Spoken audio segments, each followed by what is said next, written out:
Roji M John, നമ്മുടെ ആ വിഷയത്തിൽ ഇപ്പോൾ ഇന്ന് മനു തോമസ് ഈ വിഷയം പറഞ്ഞതുകൊണ്ട് ഞാൻ മനുവിനെ ഒന്ന് വിളിച്ചു എന്നുള്ളേ ഉള്ളൂ. അദ്ദേഹം കാര്യമായി പറയുകയും ചെയ്യുന്നുണ്ടത്. മനു തോമസ്, ഇന്നിപ്പോൾ സഭയിലുണ്ടായതെന്താണ്? രാഷ്ട്രീയ കൊലയാളികൾക്ക് ഇളവ് അനുവദിച്ചുകൂടാ എന്ന 2018 ഉത്തരവ് 2022 മാറ്റുന്നു. അത് ഒരു ഭാഗം സേഫാക്കി. ബാക്കി പ്രതിസന്ധി എന്താണ്? മൊത്തം ജയിൽ ശിക്ഷയുടെ 3/4 ഭാഗം പരോളായും അല്ലാതെയും ഒക്കെ ഇളവ് ഓൾറെഡി കിട്ടിയവർക്ക് ഇളവിന് സാധ്യതയില്ല. പ്രിസൺസ് ആക്ട് പ്രശ്നമാണ്. ആ കൊടും കുറ്റവാളികൾ ആ ഗണത്തിലാണ്. അതുകൊണ്ട് ആ പ്രിസൺസ് ആക്ട് അങ്ങ് ആരും അറിയാതെ മാറ്റി പ്രതികൾക്ക് മുന്നിലുള്ള ആ പ്രതിബന്ധവും നീക്കി. എന്നിട്ട് ആസാദിക്ക് അമൃത മഹോത്സവ്, സർക്കാർ ഉത്തരവ്, പിന്നാലെ ജയിൽ സൂപ്രണ്ട് കത്ത്, മാധ്യമങ്ങൾ കയ്യോടെ പിടിച്ചപ്പോൾ തിരുത്തി ഉദ്യോഗസ്ഥർ മണ്ടക്കിട്ട് സ്കൂട്ടായി. അത് കേരളത്തെ തുറന്നു കാണിക്കാനായി എന്ന കോൺഫിഡൻസ് ഇന്ന് പ്രതിപക്ഷത്തിനുണ്ടോ? റോജി എം ജോൺ. ഹാഷ്മി, ഞാൻ ഇത്രയും നേരവും ശ്രീ മനു തോമസുമായിട്ടുള്ള താങ്കളുടെ സംഭാഷണം ശ്രദ്ധിച്ചുകൊണ്ടിരിക്കുകയായിരുന്നു. ഞാൻ ഓൺലൈനിൽ അതിൻ്റെ അടിയിൽ വന്നിരുന്ന കമൻറ്റുകൾ ഞാൻ വായിക്കുകയായിരുന്നു. അതിനകത്തൊരു കമൻറ്റ് എങ്ങനെയാണ്: ഹാഷ്മി, ആ പാവത്തിനെ കൊലയ്ക്ക് കൊടുക്കരുത് എന്നാണ്.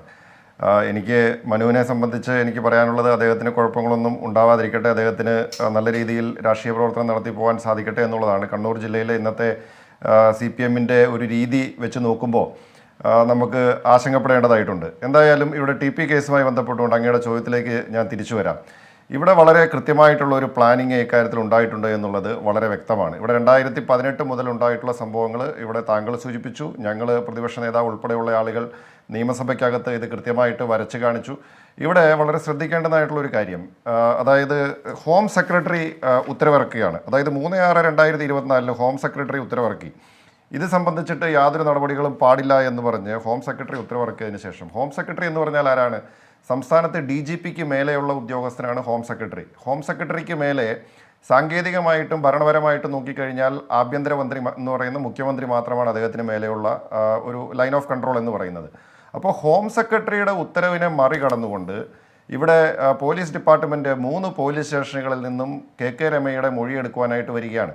ഈ വിവാദങ്ങളൊക്കെ ഉണ്ടായതിനു ശേഷം ഇന്നലെ വൈകുന്നേരവും ഈ ട്രൗസർ മനോജിന് വേണ്ടിയിട്ട് മൊഴിയെടുക്കുവാനായിട്ട് KK രമയെ പോലീസ് ഫോണിൽ ബന്ധപ്പെടുകയാണ്.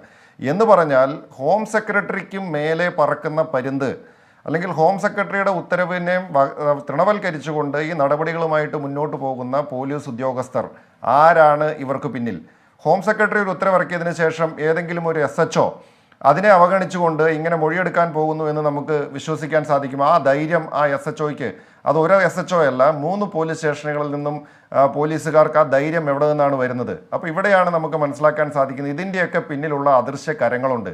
ആ അദൃശ്യ കരങ്ങൾ എന്ന് പറയുന്നത് കമ്മ്യൂണിസ്റ്റ് മാർക്സിസ്റ്റ് പാർട്ടിയുമായി ബന്ധപ്പെട്ടുകൊണ്ടിട്ടുള്ള ആളുകളാണ്. ഇവിടെ ഇപ്പോൾ ഈ ഉണ്ടായിരിക്കുന്ന സംഭവവികാസം, ഇപ്പോൾ ഈ ജയിലിലെ പ്രതികൾക്ക് ഇളവ് കൊടുക്കാൻ, ആസാദിക്ക് അമൃത് മഹോത്സവവുമായി ബന്ധപ്പെട്ടുകൊണ്ട് ഇളവ് കൊടുക്കുവാനായിട്ടുണ്ടായിട്ടുള്ള നീക്കം, ഇത് യാദൃശ്ചികമായിട്ടുണ്ടായ ഒറ്റപ്പെട്ട ഒരു സംഭവമായിട്ട് നമുക്ക് കാണാൻ കഴിയുമോ ഹാഷ്മി? ഇവിടെ ഈ TP ചന്ദ്രശേഖരൻ കേസിലെ പ്രതികൾ ഈ സർക്കാർ അധികാരത്തിൽ വന്നതിന് ശേഷം അന്നു മുതൽ ഇങ്ങോട്ട് ഈ പ്രതികൾക്ക് ലഭിച്ചുകൊണ്ടിരിക്കുന്ന പ്രത്യേക പരിഗണന, പ്രത്യേക പരിലാളന, അത് നമ്മൾ അത് കൂട്ടി വായിക്കേണ്ട, ഇതെല്ലാം കൂട്ടി വായിക്കേണ്ടതാണ്. ഇവിടെ നേരത്തെ സൂചിപ്പിച്ചല്ലോ, ഇത്രയധികമായിട്ട് പരോള് ലഭിച്ചിട്ടുള്ള ഏതെങ്കിലും പ്രതികൾ ഏതെങ്കിലും കേസിൽ കേരളത്തിൻ്റെ ചരിത്രത്തിൽ ഉണ്ടായിട്ടുണ്ടോ? മാസങ്ങളോളം വർഷങ്ങളോളം പരോളും ഇളവുമായിട്ട് ഈ പ്രതികൾ സ്വൈര്യവിഹാരം നടത്തുകയാണ്. സ്വൈര്യവിഹാരം നടത്തുന്നു എന്ന് മാത്രമല്ല ഹാഷ്മിയോടെ ശ്രദ്ധിക്കേണ്ട കാര്യം, കിർമാണി മനോജ് പരോളിൽ പോയി മയക്കുമരുന്ന് കേസിൽപ്പെട്ടു. അതുപോലെ തന്നെ TK രജീഷിനെ കർണാടക പോലീസ് ഒരു തോക്ക് കേസുമായി ബന്ധപ്പെട്ടുകൊണ്ട് അറസ്റ്റ് രേഖപ്പെടുത്തുകയാണ്. കൊടിസുനി സ്വർണ്ണക്കടത്ത് കേസിൽ പങ്കാളിയായി. ഇവിടെ നേരത്തെ മനു തോമസ് അതുമായിട്ട് രാമനാട്ടുകര കേസൊക്കെ ഇവിടെ വിശദീകരിച്ചു, ഞാൻ അതിൻ്റെ വിശദാംശങ്ങളിലേക്ക് പോകുന്നില്ല. മുഹമ്മദ് ഷാഫി സമാനമായിട്ടുള്ള കേസിൽ പെടുകയാണ്. MC അനൂപ് എന്ന് പറയുന്ന TP ചന്ദ്രശേഖരൻ വധക്കേസിലെ ഒരു പ്രതി, അദ്ദേഹം ജയിലിൽ മയക്കുമരുന്ന് കച്ചവടം നടത്തുകയാണ്. പുറത്തു വന്ന റിപ്പോർട്ടുകൾ അനുസരിച്ചിട്ടാണെങ്കിൽ പുറത്തുനിന്ന് മയക്കുമരുന്ന് കൊണ്ടുവന്ന് അത് ജയിലിൽ പ്രതികൾക്ക് 10 ഇരട്ടി വിലയ്ക്ക് വിറ്റ് മാസം 50,000 രൂപ വരെ ഈ MC അനൂപ് എന്ന് പറയുന്ന പ്രതി ഉണ്ടാക്കി എന്നുള്ള മാധ്യമ റിപ്പോർട്ടുകൾ നമ്മളെല്ലാവരും കണ്ടിട്ടുള്ളതാണ്. ഇനി പ്രതികൾക്ക്, ഇവിടെ നിരവധി പ്രതികളെ സംബന്ധിച്ച് ഇവിടെ വന്നു, അവർക്ക് ആശുപത്രിയിൽ കിട്ടുന്ന സുഖചികിത്സയൊക്കെ സംബന്ധിച്ച് ഇവിടെ വന്നു.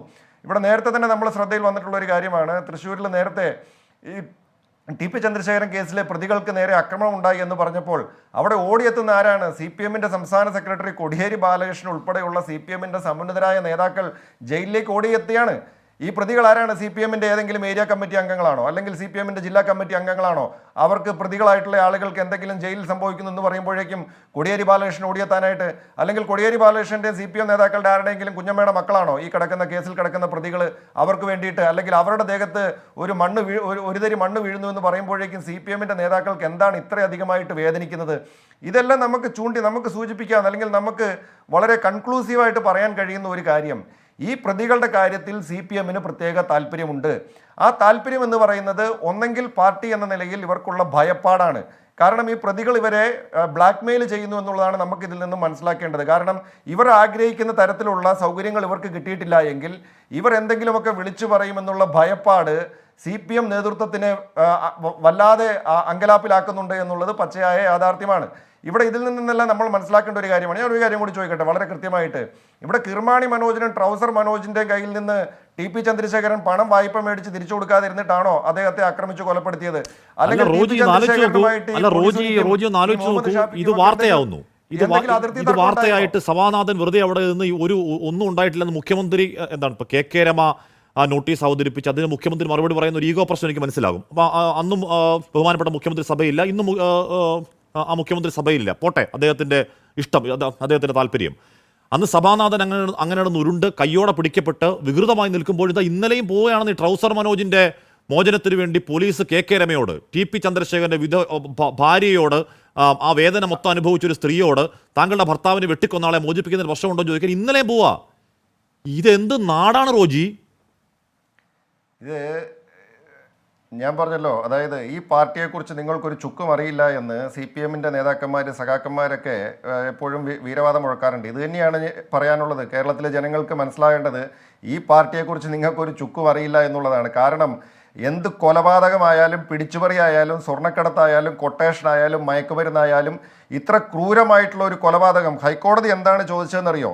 ഹൈക്കോടതി ഇവരുടെ ഇരട്ട ജീവപര്യന്തമാക്കിക്കൊണ്ട് ഉയർത്തിക്കൊണ്ട് ഹൈക്കോടതി പറഞ്ഞ, അതായത് 27/2024 ഉത്തരവിൽ who would commit such a barbaric crime and why എന്നാണ് ചോദിച്ചത്. ഇത്രയും ക്രൂരമായിട്ടുള്ള ഒരു കൃത്യം ആര് ചെയ്യും, എന്തിനു വേണ്ടി ചെയ്യും എന്നാണ് ഹൈക്കോടതി ചോദിച്ചത്. എന്ന് പറഞ്ഞാൽ ഞാൻ നേരത്തെ പറഞ്ഞത് പൂർത്തീകരിക്കാൻ സാധിച്ചില്ല. ഇപ്പോൾ കിർമാണി മനോജിനും ട്രൗസർ മനോജിനും ഒന്നും TP ചന്ദ്രശേഖരനുമായിട്ട് അതിർത്തി തർക്കം ഉണ്ടായതായിട്ട് ആർക്കും അറിയില്ലല്ലോ. അപ്പോൾ എന്തിനു വേണ്ടി TP ചന്ദ്രശേഖരനെ ഇത്ര മൃഗീയമായിട്ട് കൊലപ്പെടുത്തി, ആർക്കു വേണ്ടി കൊലപ്പെടുത്തി? അപ്പോൾ ഇതിൻ്റെ എല്ലാം ആത്യന്തികമായിട്ടുള്ളൊരു പ്രശ്നമുണ്ട്. ഇവിടെ എത്തി നിൽക്കുന്നത് ഈ TP ചന്ദ്രശേഖരൻ്റെ മരണ വാറണ്ടിൽ ആർ ഒപ്പുവെച്ചു എന്നുള്ളത് നമുക്ക് ഇനിയും പുറത്തു വരേണ്ടതായിട്ടുള്ള വിവരങ്ങളാണ്. ആ വിവരങ്ങൾ ഇവരുടെ കയ്യിൽ നിന്നും ഏതെങ്കിലും വിധത്തിൽ പുറത്തു പോകുമോ എന്നുള്ള ആശങ്ക, എന്നുള്ള ഭയപ്പാട് CPM-നെ വല്ലാണ്ട് അലട്ടുന്നുണ്ട് എന്നുള്ളത് പച്ചയായ യാഥാർത്ഥ്യമാണ്. ഇവിടെ നമുക്കറിയാം, നിയമപരമായിട്ട് ഹൈക്കോടതി ഉത്തരവ് നിലനിൽക്കുമ്പോൾ ഇവരെ പുറത്തുവിടാൻ കഴിയില്ല എന്നുള്ളത് യാഥാർത്ഥ്യമാണ്, വസ്തുതയാണ്. പക്ഷേ ഈ പ്രതികളെ ഞങ്ങൾ നിങ്ങളുടെ കൂടെയുണ്ട്, ഇവരെപ്പോഴും പറയുന്ന കാര്യമുണ്ടല്ലോ, സർക്കാർ ഒപ്പമുണ്ട് എന്നുള്ള മുദ്രാവാക്യം. അപ്പോൾ സർക്കാർ ഒപ്പമുണ്ട്, പാർട്ടി നിങ്ങളുടെ ഒപ്പമുണ്ട് എന്ന് ഈ പ്രതികളെ ബോധ്യപ്പെടുത്തേണ്ടത് പാർട്ടിയുടെ ഉത്തരവാദിത്തമാണ്, പാർട്ടിയുടെ സർക്കാരിന്റെ ഉത്തരവാദിത്തമാണ്, ആഭ്യന്തര വകുപ്പിന്റെ ഉത്തരവാദിത്തമാണ്. ആ ഉത്തരവാദിത്തമാണ് ഇവർ നിർവഹിച്ചുകൊണ്ടിരിക്കുന്നത്. അതാണ് ഞങ്ങൾ നിയമസഭ